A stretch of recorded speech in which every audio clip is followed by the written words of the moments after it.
की आज आतापर्यंत आपल्या गावातील प्रतिष्ठित नागरिक आपले महिला वर्ग सर्वांनी उपस्थित होते, परंतु आज आमचे शिक्षक आणि शिक्षिका ची बदली होणार आहे म्हणून माहिती मिळाल्यामुळे त्यांच्यामुळे थोडंसं एक वेगळापणा, एक दुःखदायक एक वेदना आपल्या लोकांमध्ये आहे.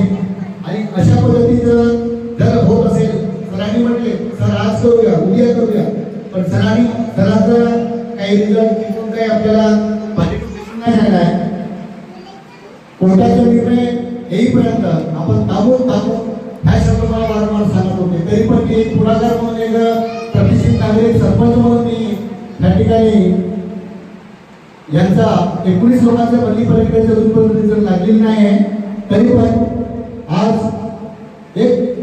मला एक अपेक्षा आहे, आज आपल्या सरांचा सेवा आणि मॅडमची सेवा 12 वर्ष घडलेली आहे. तरी पण एक दुःख वाटतो की ही जो शब्द सांगतो की ज्यावेळी आमची बदली प्रक्रिया होणारच आहे असं तेव्हा त्यांनी सांगत असतात की त्यावेळी आपल्याला वाटतो की सरांची बदली होणार, प्रशासन करणारच आहे.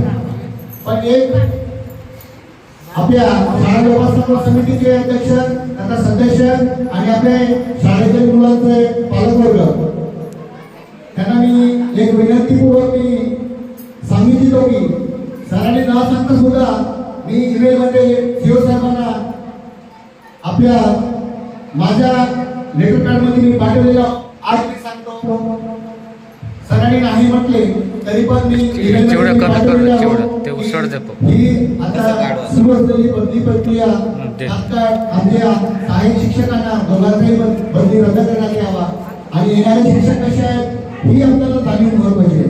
कारण त्यावेळी आम्ही जे शिक्षक शाळेचा जो बोर्ड बघितला की आमच्या शाळेमध्ये जो शिक्षक येणार आहे ते आपल्या ठिकाणी आपल्या विद्यार्थ्यांना मार्गदर्शन समोर देऊ शकतात का ही महत्वाची आहे. आणि सरांनी मला सांगितले की आज मला माझी ऑनलाईन प्रक्रिया करावाच लागेल म्हणून त्यांनी सांगितल्यामुळे सरांची आपल्या मोहरी म्हणून त्या ठिकाणी टाकले होते. एक दुःख वाटतो त्यांना ती ऑनलाईन प्रक्रिया सुरू केलीच आहे, परंतु मी माझ्या लेटर पॅड मध्ये ही प्रक्रिया प्रकारे मी शिवसाहेबांच्या ईमेल आयडी मध्ये मी टाकलेली आहे, त्याला आपल्याला प्रोत्साहन मिळालेले आहे.